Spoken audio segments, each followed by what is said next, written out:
다윗이 정말 자기가 한때 도움을 받았던 이 나하스에게 이 성경의 표현은 여기 또 은총이라는 말이 또 등장을 하지 않습니까?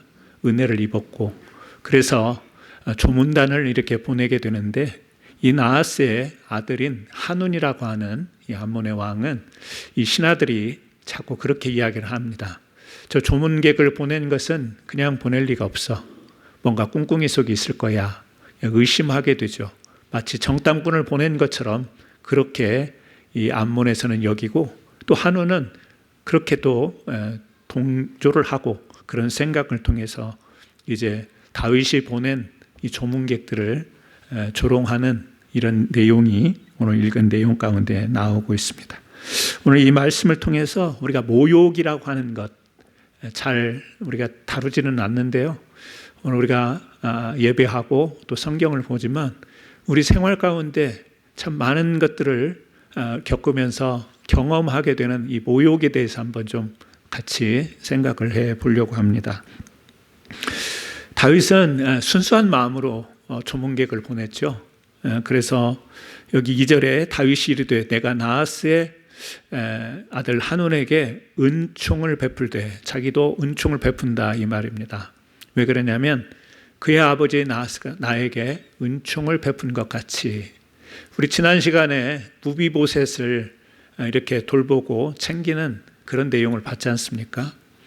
다른 정치적인 목적이 있었던 것이 아니고 단순한 동정심이 아니라 다윗이 하나님의 은혜를 이렇게 사람을 통해서 입은 것 그리고 또 약속을 지킨다라고 하는 이 하나님의 헤세드라고 하는 이것이 다윗의 마음의 중심에 있었기 때문에 그런 마음에서 자발적으로 드러나는 행동이었던 것이죠.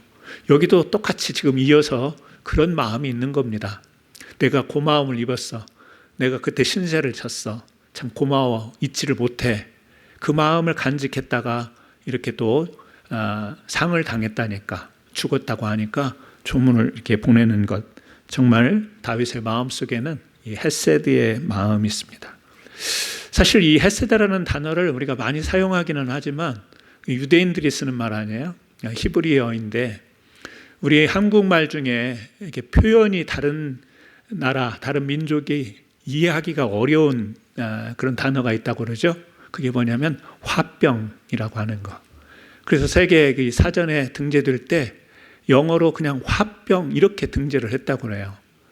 미국 사람이, 유럽 사람이 한국 사람들이 한을 가지고 화병 갖는 그 심정, 그 정서를 알아? 지금 도대체 이걸로 표현이 안 되는 거죠. 앵글이라고 할 수도 없고, 파이어 디시스라고 할 수도 없고, 그래서 화병이라고 하는 것은 한국인만들이 독특하게 갖는 정서여서 이 외국에서 보는 사전에도 그대로 이 화병이라고 표기를 했다고 그러잖아요. 그런 것처럼 헤세드도 사실 우리가 하나님의 은혜, 하나님의 은총이라는 이 히브리어를 우리가 이렇게 설교 때도 말씀 나눌 때도 쓰지만 이 유대인들이 느끼는 헤세드와 우리가 느끼는 헤세드는 좀 많이 차이가 있는 것 같습니다. 신앙적이지만 정서적인 것이 많이 담겨 있는 것 같아요. 그러니까 다윗이 지금 은총 이렇게 이야기하지만 다윗이 정말 하나님께 은혜를 입고 특별한 사랑을 입고 그리고 또 사람들에게 이렇게 사랑을 베풀고 호의를 베풀고 은혜를 되갚으려고 하는 그 정서는 우리가 이해는 되고 우리도 공감은 되지만 이 다윗만이 가지고 있는 그런 정서 속에서 나온 은총이 아닌가 이렇게 생각을 해보는데요. 그런 마음으로 조문객을 이제 보낸 것 아니겠어요? 그런데 이 암몬에서는 그것을 정탐행위로 오해를 했단 말입니다. 이 오해라고 하는 것은 사실이 아니지 않습니까? 이 추측하게 되고 뭔가 자기 생각이 한쪽으로 기울어진 것 아니겠어요? 그래서 사실은 이 암몬과 또 이 한운의 마음속에는 늘 이 열등감이라고 하는 것, 이 암몬 족속이 작은 족속이잖아요. 그러니까 이스라엘 그러면 하나님이 함께 하시기 때문에 당시에 굉장히 강한 그런 대상으로 생각을 한 겁니다. 약소국이라고 생각했던 이 열등감, 또 거기에 이 불신, 이런 것들이 다 섞여서요. 이게 쉽게 호의로 받아들이지 못하는 겁니다. 다시 말하면 마음이 한번 꺾여 있는 거죠. 그러니까 순수하게 베푸는 것을 순수하게 받아들이지는 못하는 그런 오해가 있는 것이죠. 오늘날도 우리가 얼마나 많이 살면서 오해를 경험합니까? 여러분 오해한 적 많이 있으시죠? 또 나는 그게 아닌데 상대방이 나를 오해하는 것도 참 많이 겪습니다. 별것 아닌 것 같지만 두고두고 우리 마음속에 담겨두고 신경이 쓰이는 것, 작은 오해부터 큰 오해까지, 오해라는 게 그래요. 한 미국의 회사가 아프리카에 진출을 해서 그 현지 사람들을 이제 직원으로 채용을 해서 면접을 받습니다. 이 면접관이 이제 면접 보러 온 아프리카 현지 사람과 앉아서 이렇게 면접을 해야 되는데 이 들어와 가지고 딱 자리에 앉는데 굉장히 삐딱하게 자리를 앉는 거예요. 다시 말하면 엉덩이를 의자 끝에 걸치고 어깨가 이 의자 등받이 두개 거의 반 눕듯이 그렇게 앉아가지고 이 면접을 하니까 이 면접관이 아니 도대체 이 사람이 지금 면접을 보러 와서 정중한 모습도 아니고 반 드러눕듯이 의자에 앉아가지고 왜 이러나 이미 그 사람은 마음속에 지워진 거예요. 근데 다음에 또 들어오는 사람이 보니까 또 똑같이 그러고 앉아 있는 거예요. 나중에 봤더니 그 동네에 그 아프리카 그 동네에 이 정서가 뭐냐, 자기가 존중하는 사람을 보면 같은 눈높이로 있지 못하고 자기 눈높이를 더 낮춰야 되는 거였어요. 그러니까 아프리카 사람들 키도 크지 않습니까? 미국 사람도 크긴 하지만 면접을 의자에 똑같이 앉아서 마주 보는 것보다 내 눈높이를 더 낮추는 것이 저 사람에 대해서 존중을 한다. 그러니까 꼭 합격해서 취직을 해야 되니까 존중하려고 했던 반 드러눕는 행동이었던 거예요. 근데 면접관은 그게 참 태도가 불손한 것처럼 보이는 오해를 가지게 됐다라는 거죠. 이것은 좀 문화 차이겠죠. 이것은 문화 차이겠지만 문화 차이뿐만 아니라 이 사고 또 습관 여러 가지 우리는 그 차이 때문에 오해를 하는 경우도 많이 있습니다. 추측하게 되고 추측을 잘못하면 오해하게 되고 오해 속에 또 뭐 열등감 이런 것이 작용하면 더 크게 작용을 해서 불신하게 되는 일들이 우리 안에서 일어나는 일들입니다. 그래서 사실은 여기 지금 다윗이 은혜를 갚고자 했던 것들이 그대로 순수하게 오해하지 않고 받아들여지려면 사실은 성급한 단정을 피해야 되죠. 잠언서 18장 13절에도 이런 말씀이 있지 않습니까? 사람이 듣기 전에 대답하는 것은 미련하여 욕을 당함이니라.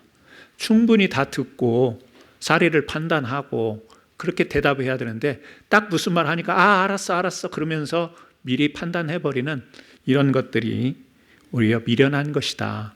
다시 말하면 성급한 단정. 추측은 돼요. 어느 정도 감은 잡겠어. 그러더라도 충분히 성급하지 않고 조급하지 않게 상황을 잘 봐야 되는 것. 또 추측 대신에 확인하는 것들이 필요하지 않습니까?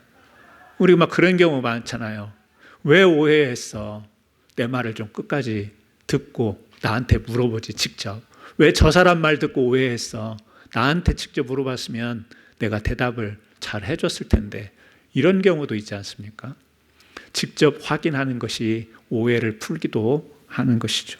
또 차이를 존중해야 되죠. 아까 제가 말씀드린 것처럼 문화 차이, 세대 차이, 성격의 차이 이런 것들을 우리는 참 인정하는 것이 받아들이는 것이 어렵긴 하지만 그런 것들을 열린 마음으로 받아들일 때 조금 오해를 피할 수 있는 길들이 아닌가.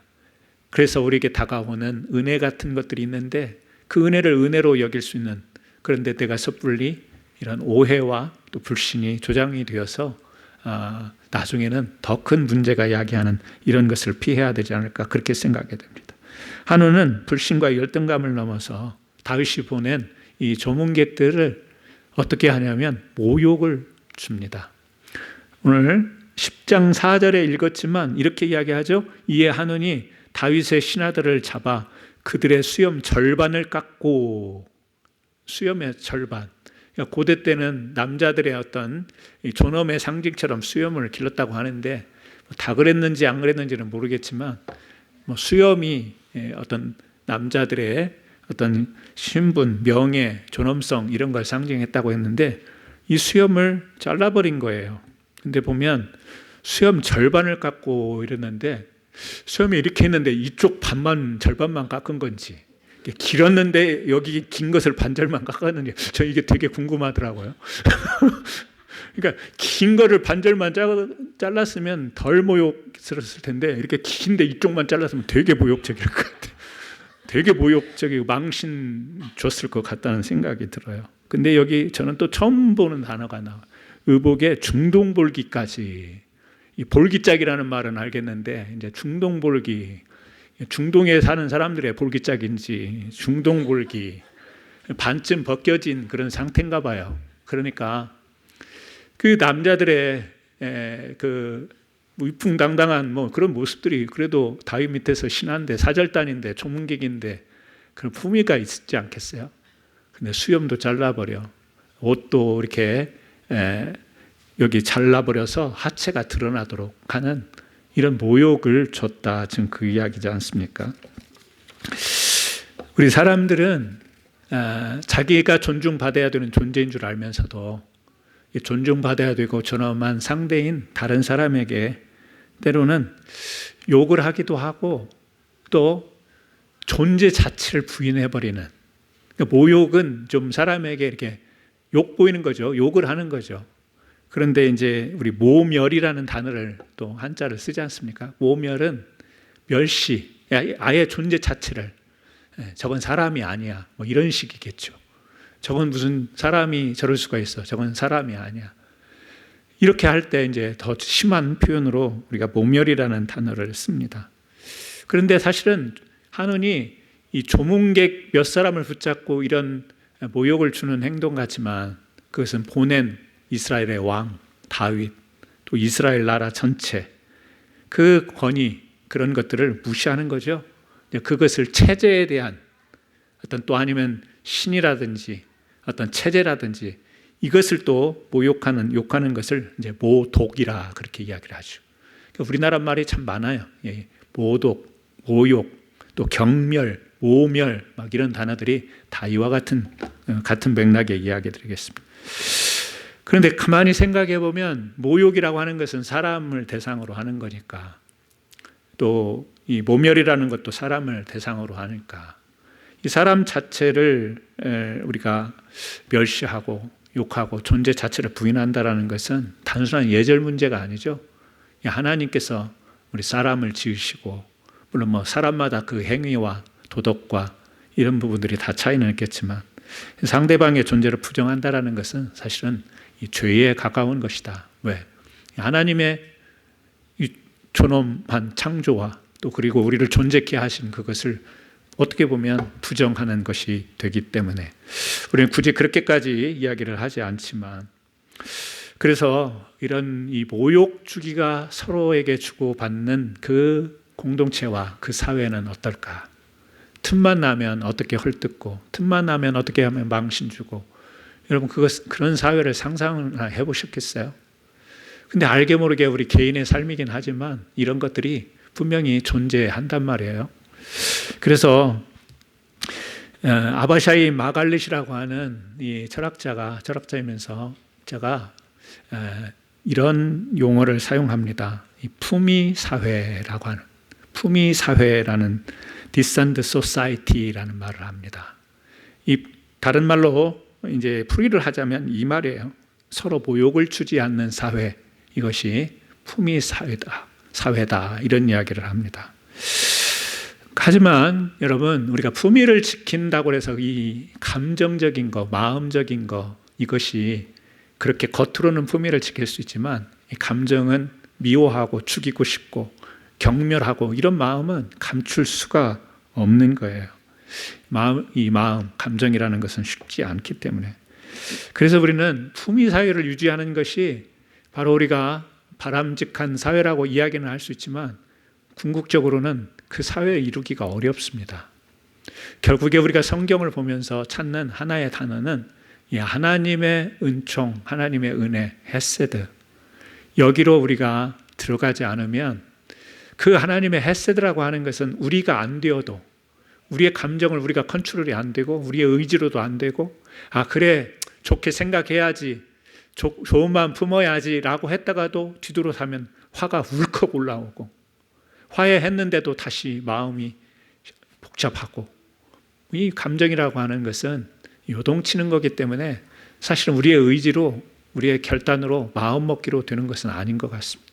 중요한 것은 하나님이 우리의 마음을 은혜를 주셔서 은총을 주셔서 어루만져 주시고 그 어루만져 주신 은혜에 내가 이끌려 가듯이 이게 도대체 내 마음은 아닌데 내 의지는 아닌데 그런데도 불구하고 나도 모르게 그 하나님의 은총이 내 삶 속에서 누구를 향해서 드러나는 것 이게 정말 품위 있는 사유가 될 수 있는 거지. 우리가 서로 모욕주기 하지 말자 그래 모욕하지 말자 이 차원으로 끝나는 것은 제가 볼 때는 멋있는 타이틀은 되지만 실제가 그렇지 못한 것이 아닌가. 다윗은요 헤세드를 붙잡고 바로 보복하지 않습니다. 그리고 어떤 행동을 하냐면 자기가 보낸 이 사람들이 모욕을 당한 거 아니에요? 수염을 잘라버렸으니까 여리고에 머물면서 수염이 자랄 때까지 너희들이 망신당한 모습으로 그대로 얼마나 수치스럽겠냐. 그러니까 시간을 가지고 좀 기다려. 그리고 정상적인 모습으로 회복할 때까지 그 사람들을 먼저 챙기는 거예요. 자기가 보낸 이 조문단에 그 모욕을 당한 점들을 회복시키고 커버해주는 일에 먼저 관심을 갖습니다. 모욕을 당했다라는 소식을 들을 때 이것은 자기 신하에게 한 이야기가 아니라 자기에게 한 모욕이라고 생각하면 발끈하면서 이 모욕을 갚아줘야지 이런 마음이 일어나지 않았겠어요? 우리 사람들이라면 설령 그렇게 되갚아주지 않더라도 마음속에 그런 마음이 일어나지 않겠냐라는 거예요. 굉장히 차분하고 굉장히 성격이 조용하더라도 우리 사람의 감정이 한번 울컥하면요 그냥 걷잡을 수가 없어요. 이 조우성 변호사라는 분이 내 얘기를 들어줄 단 한 사람이 있다면이라는 책을 썼어요. 제가 이 책을 직접 본 건 아니고 다른 이 책이 인용이 돼서 제가 소개를 해드리려고 합니다. 변호사니까 법적인 문제, 이제 변호하는 일들 많은 사연들이 있을 거 아니에요. 이 법적 다툼이 있는 많은 사례들이 있는 것을 이제 책으로 이렇게 엮어냈나 봐요. 그 내용 가운데 하나의 이야기입니다. 어느 젊은 세입자가 월세를 못 내는 거예요. 집에 주인한테. 주인이 때만 되면 찾아와서 월세 언제 낼 거냐고 굽실거리면서 죄송하다고 꼭 다음번에는 꼭 드리겠다고. 주인은 또 헛걸음을 한 거예요. 와가지고 돈을 받아야 되는데 못 받아가지고 화가 잔뜩 나서 돌아서서 이제 나가면서 하는 말이 아휴 인생이 불쌍하다 불쌍해 이렇게 말을 한 거예요. 근데 그 말을 이 젊은 세입자가 들은 거예요. 여러분 어떻겠어요? 그때 그 심정 좀 이해가 되세요? 인생이 불쌍하다 불쌍하다 뒤돌아서서 투덜거리면서 나가는 주인이 하는 소리를 이 젊은 세입자가 들은 거예요. 이 조금 전까지만 해도 급실거리면서 조금 후에 조금 있으면 드리겠다고 했던 사람이 갑자기 말투가 변하면서 뭐라고 이야기해요? 당신 지금 뭐라고 했어? 이렇게 나온 거예요. 그리고 부엌에 가서 칼을 들고 나온 거예요. 그랬더니 이 주인이 뭐라고 이야기를 했냐면 못난 인간이 별짓 다 한다 이랬어. 그 다음은 여러분 이제 알아서 하세요. 변호사가 쓴 책의 이제 사건이야. 네. 여러분 충분히 우리 일상에서 뭐 이런 정도는 아니어도 이거 생소하지는 않죠? 이런 스토리가 막 생소하지는 않아요. 야 인생 참 불쌍하다 불쌍해. 당신 지금 뭐라고 했어? 욱하니까요 칼을 들고 왔는데 칼을 들고 나왔어? 참 못난 인간 별짓 다 하네. 여러분 사고가 된 거예요. 사건이 돼버렸어요. 굽실거리고 자기가 지금 부족해서 이렇게 좀 사정을 봐줘야 되고 그러는데 욱하는 순간에는 그런 거 없어요. 거칠어져요. 앞뒤가 안 보여요. 이게 우리 안에 잠재되어 있는 우리 사람의 감정이라고 하는 거예요. 사람 감정은 되게 우리가 잘 표현을 안 하려고 해요. 왜냐하면 이 감정이 어렵기 때문에. 그래서 사람이 날짜 약속은 할 수 있어도 감정 약속은 못한다라는 말이 있습니다. 우리 한 달 뒤에 만나. 오늘 막 너무 만나서 반가웠고 좋았어. 한 달 뒤에 꼭 만나자. 만났는데 한 달 뒤에 그 감정이 어떻게 바뀌는지 몰라요. 오늘은 너무 좋았는데 한 달 뒤에 우리의 감정은 그 사람이 오늘처럼 좋은 대상으로 우리 감정에 느껴질지, 아니면 그 사이에 전화 한 통하면서 말 한마디에 뒤틀릴지 알 수가 없는 거. 그래서 날짜는 약속할 수 있어도 감정은 약속을 할 수 없다. 그런 말이 있을 정도로 우리의 감정이라고 하는 것은 여간 쉬운 것이 아닙니다. 그래서 우리가 늘 하잖아요. 감정을 다스려야 된다. 우리 교회 안에서도 많이, 또 메시지를 통해서도 많이 듣는 게 감정 다스리기. 책도 너무 많이 쏟아져 나와 있어요.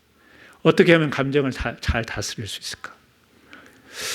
인디안들 전승에 보면 참 유명한 이야기들이 많은 것 같아요. 한 할아버지가 손자하고 이야기를 합니다. 손자한테 할아버지가 동화처럼 그렇게 이야기하는 거예요. 얘야, 내 가슴 속에 이 늑대 2마리가 싸우고 있는 것 같아. 손자가 굉장히 재밌을 거 아니에요? 옛날 이야기 하는 것처럼. 할아버지가 내 안에, 마음 안에, 가슴 안에 늑대 2마리가 싸우는 것 같아. 한 마리는 복수심이 가득 차 있고 화가 나 있고 굉장히 폭력적이고, 다른 한 마리는 이 사랑과 이 동정의 마음을 갖고 있는 늑대인 것 같아. 손자가 호기심으로 물은 거예요. 그러면 할아버지 가슴 속에서 어떤 늑대가 이길 수 있을까요? 할아버지한테 반문한 거예요. 그랬더니 할아버지가 대답해 주는 말이 이렇게 이야기합니다. 내가 먹이를 주는 놈이 이기겠지 라는 이야기를 한 거예요. 좀 멋있어요. 생각해 볼수록 의미가 담겨 있습니다. 내가 먹이를 주는 놈이 이기지.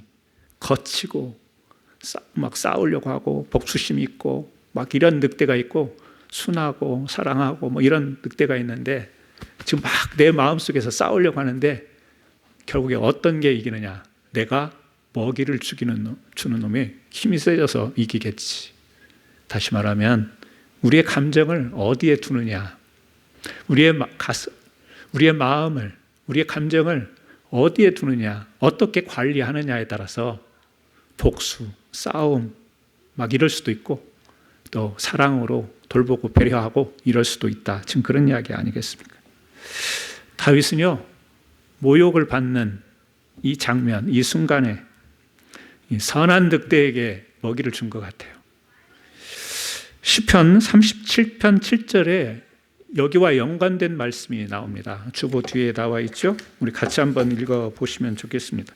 읽을 때 여러분 그냥 가슴속에 확 새겨졌으면 좋겠습니다. 이 말씀 같이 한번 읽겠습니다. 여호와 앞에 잠잠하고 참고 기다리라. 자기 길을 형통하며 악한 꾀를 이루는 자 때문에 불평하지 말지어다. 예. 여호와 앞에 잠잠하고 참고 기다리라. 너무 많이 들었던 말씀이에요. 참고 기다리래요. 자기 길을 형통하며 악한 꾀를 이루는 자 때문에 어떻게 하라고요? 불평하지 말지어다. 무슨 말씀입니까? 마음을, 감정을 좀 다스려라 라는 말씀 아니에요. 그래서 여러분도 실제 얼마나 많이 여러분의 마음과 감정을 다스리려고 애를 쓰셨어요. 이런 말씀들을 볼 때마다, 이런 말씀을 대할 때마다. 그리고 이제 뜻하지 않게 전쟁을 하게 되죠. 왜? 다윗은 보복하려고 하지 않았어요.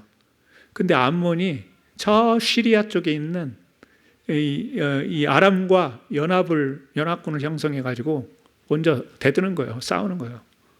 다윗이 안 싸울 수가 있나요? 저쪽에서 저렇게 연합해 가지고 싸우는데. 그래서 요압 장군을 내보냅니다. 그러니까 오해가 결국에는 불신, 모욕주기, 그래가지고 전쟁으로 번지는 거예요. 그래서 이제 이스라엘은 다윗이 보낸 요압이 나가면서 그가 하는 말이 있어요. 이제 부하들을 데리고 나가면서 하는 이야기가 10장 12절인데 주보 뒤에 앞뒤 자르고 이렇게 써놨습니다. 여호와께서 선히 여기시는 대로 행하시기를 원하노라.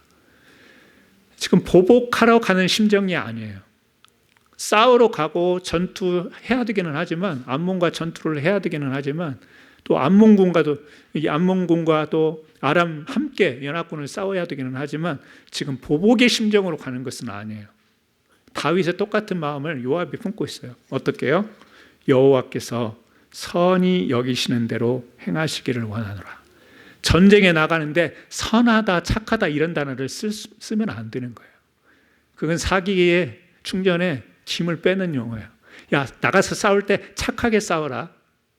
막 수류탄도 주고 총도 주고 나가서 적과 무찌를 때 착하게 싸워? 선하게 싸워? 맞아요? 안 맞아요?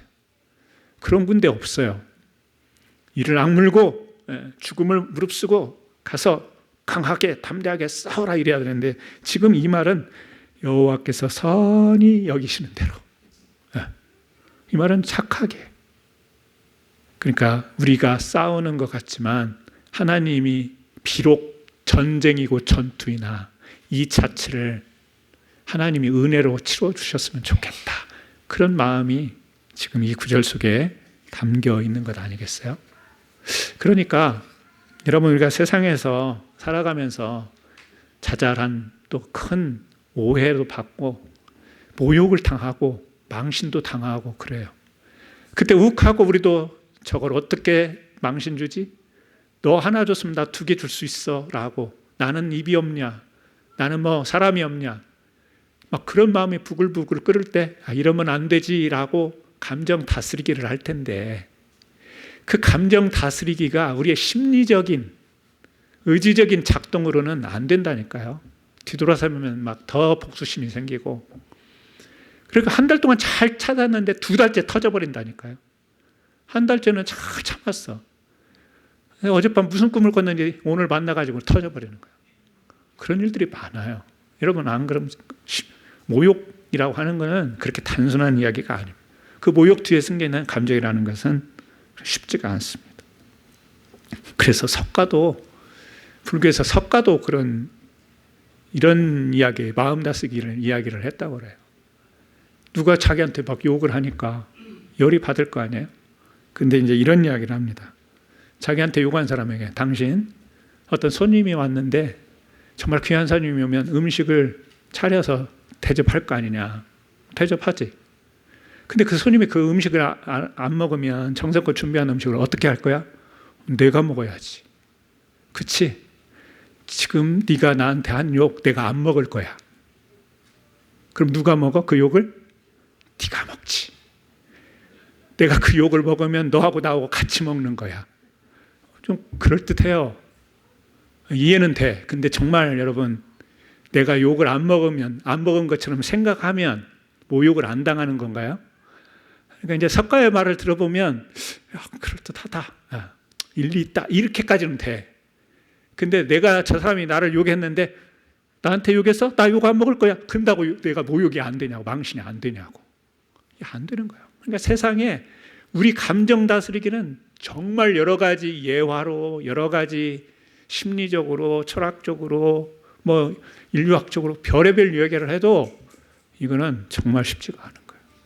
그럼 우리가 어디로 돌아가나요? 그래서 성경으로 돌아가는 거예요. 지난주에 다뤘던 말씀이 오늘 똑같은 말씀이에요. 그래서 우리는 뭐를 생각하냐? 은총을 생각하는 거예요. 은총. 하나님의 은혜, 조건 없는 은혜, 값 없는 은혜, 내 의지와 결단을 뛰어넘는 하나님이 이끄시는 은혜. 근데 진짜 용서가 되고 화해가 되는 우리 믿음의 경험들이 있지 않습니까?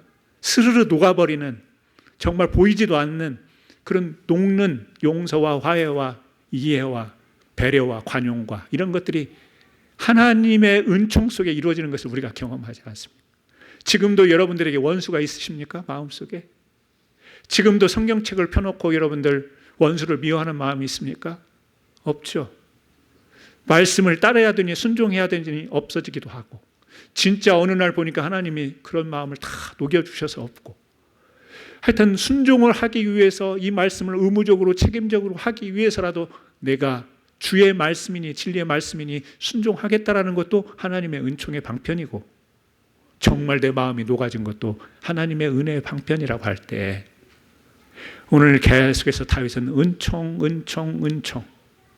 그래서 내가 신세 입었던 사람한테 갚으려고 하는 것도 은총이라는 단어를 쓰고, 모욕을 줬지만 그 모욕을 바로 즉각적으로 화를 내면서 보복하지 않고, 하나님이 선히 여기시는, 비록 싸움을 걸어오니 어쩔 수 없어서 싸움을 하나 하나님이 선히 여기시는 이거는요, 하나님의 헤세드만 있는 사람. 이제 우리도 조금 유대인의 헤세드 정서를, 그 단어의 의미를 어느 정도는 조금 헤아릴 수 있는 그런 성경 보기가 되는 것이 아닌가, 이렇게 생각이 되어집니다. 우리가 모욕을 당했을 때 보복하는 것이 모욕을 이기는 게 아닙니다. 오늘 설교 제목, 모욕을 이기다. 모욕을 줬던 이 암몬이 이스라엘에게, 다윗에게, 요압 장군에게 전쟁에서 졌다. 이스라엘이 이겼다. 그래서 모욕을 이겼다가 아니고요. 그런 이기다가 아니고요. 모욕을 당했을 때도 보복하려 하지 않고 하나님의 헤세드를 받은 그 은혜와 그 기억을 존중과 기다림으로 하나님의 선하심을 따라가려고 하는, 이것이 모욕을 이기는 내용인 것입니다. 여러분, 모욕을 이기실 수 있겠습니까? 여러분, 망신을 이기실 수 있겠습니까? 요즘에 항상 이게 설교 빨리 끝내라는 사인들이 잘 올려서 끝내야 되겠습니다. 모욕을 이기는 길은 절대 보복이 아닙니다. 그렇지만 나눴던 것처럼 감정은 쉽지를 않습니다. 내가 마음을 그렇게 먹어버려야지, 내가 마음을 다스려야지. 여러분, 충분히 말씀드렸지만 그걸로 되는 거 아닙니다. 하나님이 우리 마음을 다스려 주셔야 돼요. 하나님의 은혜가 필요한 것이 감정입니다. 그러한 은혜가 저와 여러분에게 있기를 주의 이름으로 축원합니다. 우리 같이 한번 기도하시겠습니다. 우리가 살다 보면 크고 작든 오해도 생기고 또 망신도 당하고 망신을 주기도 하고 막 분노와 복수의 마음도 생기기도 하고, 그러다가 또 녹아지기도 하고 또 용서도 하고 화풀이도 하고 막 이렇게 살아가지만, 신앙적으로 우리가 하나님의 은혜 안에서 이런 것들을 어떻게 다스려야 될지 오늘 또 주님의 은총을 기다립니다. 주님의 은혜를 기다립니다. 같이 한번 고백하는 기도 같이 드렸으면 좋겠습니다. 하나님 아버지, 오늘 사무엘하 10장의 말씀을 통해서 다윗이 겪었던 모욕과 그것을 이겨낸 믿음을 우리가 함께 나눴습니다. 우리가 살아가면서 때때로 오해와 불신으로 하나님 우리의 마음이 아프기도 하고 또 하나님 상처가 되기도 하고, 그러면서 우리 안에도 분노와 보복의 마음이 생길 때가 있습니다. 하지만 오늘 이 말씀을 대하면서 주님이 주셨던, 이 다윗에게 주셨던 지혜와 인내를 허락하여 주시옵시고, 억울함, 수치를 당함에도 흔들리지 않고 모든 것을 아시고 공의롭게 판단하시는 선하신 하나님이 우리 마음을 아시고, 그러기에 우리의 마음을 하나님께 맡기고 하나님이 주시는 것을 통하여서 하나님의 은혜로 이겨나가는 거룩한 백성들 되게 하여 주옵소서. 감사드리옵고 예수님의 이름으로 기도드리옵나이다. 아멘. 봉헌 찬송 드리시겠습니다.